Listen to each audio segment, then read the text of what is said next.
দেখুন আজকে বাংলাদেশে যা ঘটছে এটি হঠাৎ করে ঘটছে তা তো নয়। আপনি 5ই আগস্ট শেখ হাসিনা চলে যাওয়ার পরে পুরো বাংলাদেশ জুড়ে যে গ্রাফিতি আঁকা হলো, সেই গ্রাফিতিতে বাংলাদেশের যেই মানচিত্র আঁকা হলো, এই পুরো ভারতের 7 সিস্টার্সকে যুক্ত করে তারা যে বঙ্গের যে ছবি এঁকে আঁকলো, এটা কি কোনো বিচ্ছিন্ন বা তাৎক্ষণিক কিছু? এটি তো আগে থেকেই পরিকল্পিতভাবে তারা ওখানে, মানে ওই যে আন্দোলন হয়েছে তারই ধারাবাহিকতায় তারা ওই মানচিত্রগুলো ওয়ালে ওয়ালে গ্রাফিতি আকারে এঁকেছিল তারই। এবং তারপর থেকে কিন্তু তারা যেভাবে করে ভারত বিরোধী বক্তব্য দিয়ে আসছিল, ভারতের সঙ্গে আমি সবসময় যেটা বলি যে পায়ে পা বাঁধিয়ে ঝগড়া করা। কিন্তু ভারত একটা ম্যাচিউরড দেশ বলে, পরিপক্ক দেশ বলেই তারা এখনো পর্যন্ত চুপচাপ আছে। তারা কোনো প্রতিক্রিয়া এখন পর্যন্ত কোনো ক্ষেত্রে প্রতিক্রিয়া দেখায়নি। তো এই যে একটা পরিকল্পিত দীর্ঘ মেয়াদেই 17 মাস ধরে চলছে, এটি কতদিন চলবে? এদিকে ইলেকশনের তফসিল ঘোষণা করা হয়েছে। আপনি যদিও বলেছেন যে একটা তফসিল ঘোষণার সঙ্গে সঙ্গে সবকিছু আপনার চলে যায় নির্বাচন কমিশনের অধীনে। তারা আইন শৃঙ্খলা রক্ষাকারী বাহিনীর সঙ্গে বৈঠক করে, অস্ত্র উদ্ধারের অভিযান চালায়। কোনো কিছু এখন পর্যন্ত এগুলো নাই। ফলে নির্বাচনের যেই মূলা সামনে ঝুলিয়ে রাখা হয়েছে, আর আছে মাত্র 2-2.5 মাস। ফলে তাদেরকে কি এই যে তারা 17 মাস ধরে যেই প্ল্যান নিয়ে অগ্রসর হচ্ছে, ভারতের সঙ্গে পায়ে পা বিধিয়ে তারা যেই যুদ্ধ লাগানোর, গৃহযুদ্ধের হুমকি বিভিন্ন সময় তারা দিয়েছে, যে এগুলোর কি এখন আমরা চূড়ান্ত পর্বের দিকে? আপা যেমনটা আপনি বলছিলেন যে এই শুরুটা কিন্তু 5 আগস্ট থেকে হয়েছে। গ্রাফিতির কে তারাও ব্যাখ্যা দিয়েছে, মানে এই ইন্টারিমের তরফ থেকে ব্যাখ্যা দেওয়া হচ্ছে গ্রাফিতির মতো, কিন্তু ওই ব্যাখ্যাটা যে হচ্ছে ভুল। মানে তারা তাদের আপনার হচ্ছে যেখানে এরা তো হচ্ছে মনে প্রাণে সর্বতভাবে হিপোক্রেসি কাজ করে। আপনি একটা জিনিস খেয়াল করে দেখেন, আপনার নিশ্চয় মনে আছে যে ডক্টর ইউনূস যেখানেই যায় এই গ্রাফিতির বইটাকে সে হচ্ছে গিফট হিসাবে দেয়। যখন নরেন্দ্র মোদীর সাথে দেখা করতে গেছে তখন কিন্তু এই বইটা হচ্ছে গিফট দেয় নাই, দিয়েছে কোন জায়গায়, কোন এক সময় হচ্ছে নরেন্দ্র মোদীর সাথে ইউনূসের দেখা হয়েছিল, সেই একটা ছবি হচ্ছে গিফট দিয়েছে। মানে আপনারা তাদের ভন্ডামির লেভেলটা চিন্তা করেন। তো এই গ্রাফিতির বইটার যে বিষয়টা, একই জিনিস কিন্তু হচ্ছে ওই মাহফুজ তার আপনার হচ্ছে ফেসবুক পোস্টে হচ্ছে বক্তব্য আপনার হচ্ছে ছবি হিসেবে দিয়েছিল। তো হাসনাতের বক্তব্য না হয় সরকারি বক্তব্য না, মাহফুজ তো সরকারি লোক ছিল, ওই বক্তব্য দেওয়ার পরে কিছুক্ষণ পরে সে ফেসবুক পোস্টটা সরিয়ে নিয়েছে বটে, কিন্তু সেই ব্যাপারেও কিন্তু সরকার কোনো ধরনের হচ্ছে প্রপার স্টেটমেন্ট কিন্তু পাওয়া যায় নাই।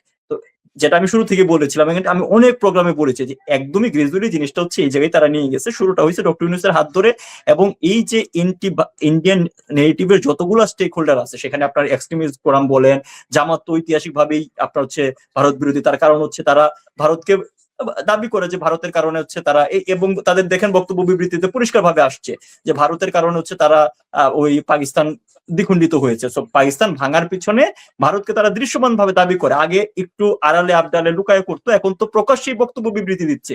হ্যাঁ, অনেকে এই কথাও বলছে। আপনার আজকে দেখলাম যে আপনার হচ্ছে এক জামাতের নেতা এটাও বলতেছে যে হচ্ছে যে আপনার মানে 25শে মার্চের যে হামলা ছিল, মানে যে আগ্রাসন, নির্মম আপনার হচ্ছে নৃশংসতা পাকিস্তানি বাহিনী চালিয়েছে, সেটাও নাকি হচ্ছে আপনার মুজিব বাহিনীর আপনার হচ্ছে কারণে হয়েছে, যারা মুজিব বাহিনী গঠিত হয়েছে হচ্ছে মুক্তিযুদ্ধকালীন সময়। তো এই ধরনের বক্তব্য বিবৃতি কোনো বিচ্ছিন্ন ঘটনা না।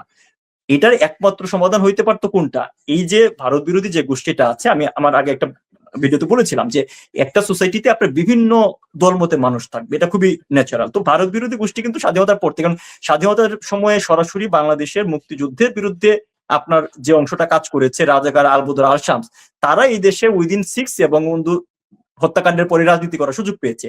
তো তাইলে ভারত বিরোধী লোকজন তো আছে, এটা অস্বীকার করার কোনো সুযোগ নাই, তারা পদে পদেই ছিল।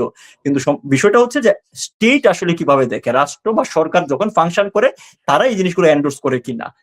এই প্রথমবারের মতো তারা সরকার সরাসরি ভাবে হচ্ছে এন্ডোর্স করতো। 2001 থেকে 2006 সাল পর্যন্ত বিএনপি জামাতের জোট সরকারের আমলেও এরকম এন্টি ইন্ডিয়ান নেগেটিভ বাংলাদেশ হচ্ছে আমরা দেখতে পেয়েছি, আমরা 10টা অস্ত্র দেখতে পেয়েছি। কিন্তু তখনও এই রাষ্ট্রীয়ভাবে মানে সর্বতভাবে ডিরেক্টলি ভারত বিরোধী সেন্টিমেন্ট নাই, রাদার দেন এই আপনার মাহমুদুর রহমান তারা হচ্ছে আপনার ভারতীয় ব্যবসায়ীদেরকে 20-25 বছরের মানে আপনার মুস্টাকা দিয়ে গ্যাস টেস্ট দিয়ে তারা একটা সম্পর্ক রাখার চেষ্টা করেছে। হিস্ট্রিতে মুক্তিযুদ্ধ পরবর্তী সময়ে এই প্রথমবারের মতো সরাসরি স্টেট স্পন্সরে রাষ্ট্রের সর্বোচ্চ জায়গা থেকে শুরু করে নীতি নির্ধারণের পর্যায় থেকে শুরু করে সর্বনিম্ন পর্যায় পর্যন্ত প্রত্যেক জায়গাতে আসলে হচ্ছে ভারত বিরোধিতা নেগেটিভটা করা হয়েছে। এখন এই কোশ্চেনটা কিন্তু অনেকের মতো আমার মনেও যে এই সরকার অ্যাপারেন্টলি ধরে রাখতে পারেন যে হচ্ছে ভারত বিরোধিতাকে রাজনৈতিক পুঁজি করে তারা হচ্ছে তাদের সময়টা পার করতে চেয়েছে। সেই হিসেবে তো তাদের সময় পার হয়েই গেছে। হ্যাঁ, তাদের ইলেকশন ডেট ঘোষণা করে দিয়েছে, যেন তেন একটা ইলেকশন দিয়ে তো তারা সেফটি এক্সিট নিয়ে চলে যাবে।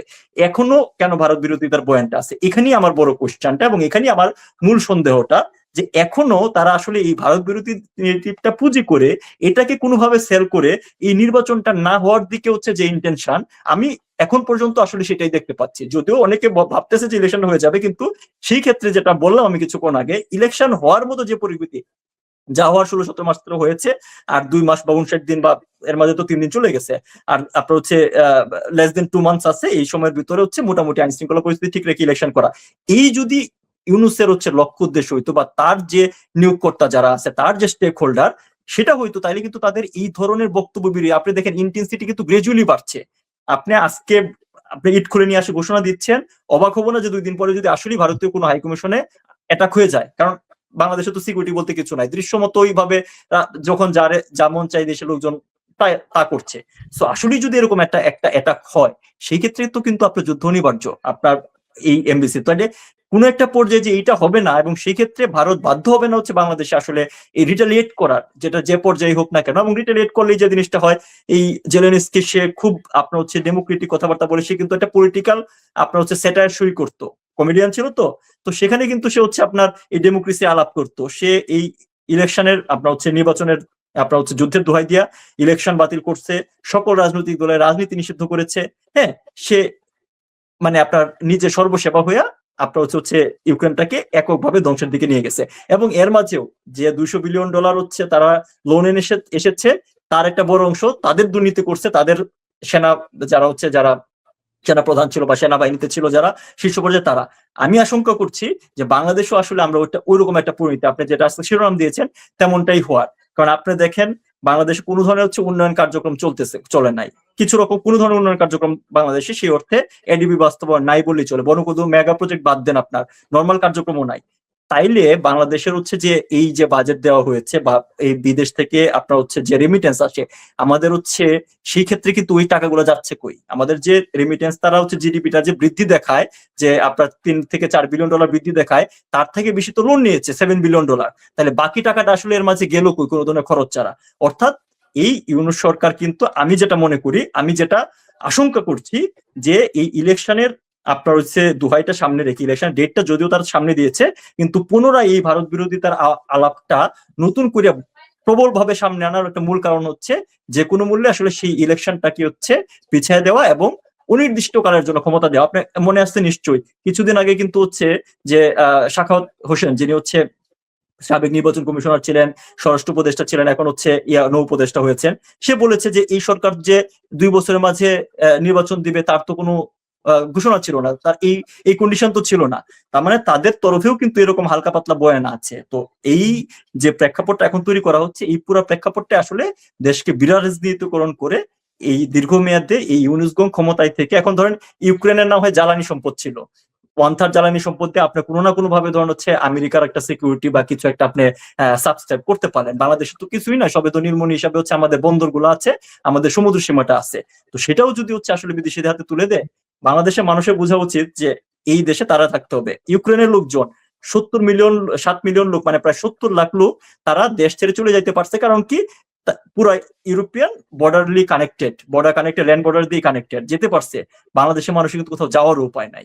এটা আমি ইয়ার কারণে বলতেছি না, যে আপনার দেখেন কোন দেশ তো আমাদের ভিসাই দিচ্ছে না এখন, কোন দেশ আপনার আসলে। সো আলটিমেটলি যে আমাদের দেশের যে এই 18 কোটি মানুষ, এখানে যে সাফারিংসটা হবে, যদি না কোনোভাবে একটা যুদ্ধ পরিস্থিতি তৈরি হয়, সেক্ষেত্রে যারা এই ক্ষমতার মসনদে বসে আছে তারা কিন্তু বহাল তবিয়তি থাকবে। তাদের কোনো কিছু হইলে সিঙ্গাপুরে ট্রিটমেন্ট নিতে যাবে, তাদের কোনো কিছু হইলে আমেরিকাতে এক্সিট পাবে, কিন্তু এই দেশের মানুষের সর্বস্বভাবে ধ্বংস করে দিয়ে যাবে আর কি। জি, ঠিকই বলছেন যে কোনো দেশ তো ভিসা দিচ্ছে না, ইন্ডিয়াও বর্ডার করে বন্ধ করে রেখেছে, ফলে মানুষগুলোকে ওখানে থেকে ওই ব্যাটল গ্রাউন্ডের মধ্যে থেকেই ভাবতে পারি না। যাই হোক, আপনি নির্বাচনের কথা বলছিলেন, তারেক রহমান 25শে ডিসেম্বর বাংলাদেশে আসার ঘোষণা দিয়েছে। তা আপনার কি মনে হয় তিনি আসতে পারবেন সেরকম? আবার মাহমুদুর রহমানও কিন্তু 25শে ডিসেম্বর ঘোষণা দিয়ে রেখেছে। তো তারেক রহমান নিজের মুখে গতকাল বলেছেন যে তিনি 25শে ডিসেম্বর দেশে আসবেন। কি মনে হচ্ছে তিনি ফিরতে পারবেন? তারেক রহমানের দেশে আসার বিষয়টা আসলে উনি যাওয়ার আগ পর্যন্ত নিশ্চিত হওয়াটা কঠিন, কারণ এই খালেদা জিয়ার বিদেশ যাওয়া, এয়ার অ্যাম্বুলেন্স নিয়ে যে নাটক আমরা দেখতে পাইলাম, এরপরে এই ঘটনা ঘটার আগ পর্যন্ত কিন্তু হচ্ছে আপনার মানে সুনির্দিষ্টভাবে বলা কঠিন। কিন্তু তারপরে একটা কোয়েশ্চেন আমার থেকে যায়, সেই কোয়েশ্চেনটা হচ্ছে তারেক রহমান একটা স্টেটমেন্ট করেছিলেন কিছুদিন আগে যে ওনার দেশে যাওয়া তার একক সিদ্ধান্তের উপর ডিপেন্ড করে না। এই বিষয়টা কিন্তু খুবই অ্যালার্মিং একটা বিষয়। অনেকে হয়তো হচ্ছে জিনিসটা পাশ কাটাই গিয়েছে যে বাংলাদেশে একটা অন্যতম বড় দলের প্রধান, যে কিনা যার সমর্থকরা ভাবতেছে যে উনি নেক্সট প্রধানমন্ত্রী, এরকম একজন মানুষও বাংলাদেশে যাইতে হইলে একক সিদ্ধান্তে যেতে পারছে না। তাইলে কোন স্টেক হোল্ডাররা বাংলাদেশকে আজকে নিয়ন্ত্রণ করে উনি বাংলাদেশে রাজনীতি করতে যাচ্ছেন, উনি যান? আমার মনে হয় যে বাংলাদেশের মানুষের সেটা জানার অধিকার আছে, সেটাও তার বলা উচিত যে কারা আসলে তাকে এতদিন যেতে দেয় নাই, কেন উনি যাইতে পারে নাই।